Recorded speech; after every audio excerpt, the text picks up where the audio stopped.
விஷயம், பிரேக்ஃபாஸ்ட்டுக்கு கண்டிப்பாக ப்ரோட்டீனும் ஃபைபரும் வந்து எடுத்துக்கோங்க. ஸோ நாட்டுக்கோழி முட்டையோ, வேக வச்ச பயிறு வகைகள், அது கூட வேக வச்ச காய்கறிகள், இந்த ஒரு காம்பினேஷன் எடுத்துக்கிட்டீங்க அப்படின்னா இன்சுலின் வந்து இம்மீடியட்டாக ஸ்பைக் ஆகிறத நம்ம குறைச்சிக்கலாம். மார்னிங்லேயே நம்மளுடைய மெட்டபாலிசம் ப்ராப்பராக வந்து மெயின்டைன் ஆகும். ரெண்டாவது விஷயம், காலை நேரங்களில் கருவேப்பிலை இஞ்சி சேர்ந்த டீ மாதிரி எடுத்துக்கோங்க. இந்த கருவேப்பிலை வந்து ஒரு கைப்பிடி அளவு கருவேப்பிலை, அது கூட ஒரு சின்ன துண்டு அளவுக்கு இஞ்சி துண்டு வந்து தட்டி போட்டுட்டு அதை ஒரு டீ மாதிரி வந்து கொதிக்க வச்சு வந்து எடுத்துக்கோங்க. இது உங்களுடைய டைஜஷனை நல்லா இம்ப்ரூவ் பண்ணும். ஸோ அதனால் நீங்கள் சாப்பிடக்கூடிய உணவுப் பொருட்கள் சத்துக்களாக மாறும், அது கொழுப்பாக வந்து மாறாது. மூணாவதாக, சாப்பிட்றதுக்கு ஒரு அரை மணி நேரத்துக்கு முன்னாடியே கொஞ்சம் தண்ணீர் வந்து குடிங்க. அதே மாதிரி சாப்பிட்டதுக்கு அப்புறமாவும் வெது வெதுப்பாக வெந்நீர் வந்து குடிங்க. ஸோ இந்த ஒரு மெத்தட் நீங்கள் ஃபாலோ பண்ணும்போது உங்கள் டைஜஷன் வந்து கொஞ்சம் கரெக்டாக இருக்கும். அதிகமாக ஃபுட் எடுக்கிறதும் வந்து உங்களுக்கு குறைய ஆரம்பிக்கும். ஆனால் சாப்பிட்றதுக்கு அரை மணி நேரத்துக்கு முன்னாடி குடிக்கணும். சாப்பிட்ட பிறகு வெது வெதுப்பாக வந்து வெந்நீர் எடுத்துக்கலாம். நாலாவதாக, நீங்கள் சாப்பிட்ற உணவை நல்லா மென்று சாப்பிடுங்க. ஸோ நல்லா மென்று சாப்பிடும் பொழுது தான் நமக்கு லெப்டின் வந்து கரெக்டாக நம்ம உடம்புல சுரக்க ஆரம்பிக்கும். ஸோ லெப்டின் சுரந்தது அப்படின்னா தான் உங்களுக்கு திருப்தியான ஒரு உணர்வே வரும். அது சுரக்கலை அப்படின்னா நீங்கள் நிறைய உணவுகளை வந்து தொடர்ந்து எடுத்துக்கிட்டே இருப்பீங்க. ஸோ அதனால் நீங்கள் சாப்பிடக்கூடிய உணவு, ஒவ்வொரு கவலம் உணவையும் குறைஞ்சது 5லேருந்து 10 முறையாவது நல்லா மென்று சாப்பிடுங்க.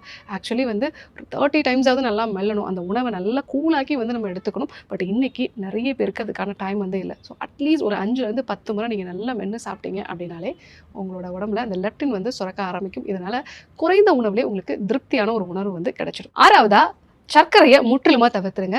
ஸோ ஒரு 40 இயர்ஸோ இல்லை 50 இயர்ஸ்க்கு மேலேயோ போகும்பொழுது சர்க்கரை எடுத்துக்கிட்டிங்க அப்படின்னா அது உங்களுக்கு வெயிட்டை வந்து இன்க்ரீஸ் பண்ணும்.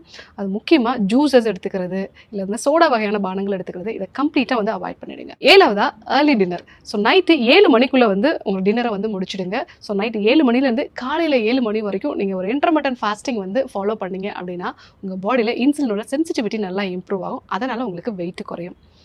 எட்டாவதா, நல்ல இரவு தூக்கம் வந்து அவசியம். நல்ல இரவு தூக்கம் வந்தால் தான் மெலட்டோனின் வந்து சுரக்கும், க்ரோத் ஹார்மோன் வந்து சுரக்கும். இதெல்லாம் உங்களுடைய ஸ்ட்ரெஸ்ஸை வந்து நல்லா குறைக்கும், ஹார்மோன்ஸையும் வந்து ரெகுலேட் பண்ணும்.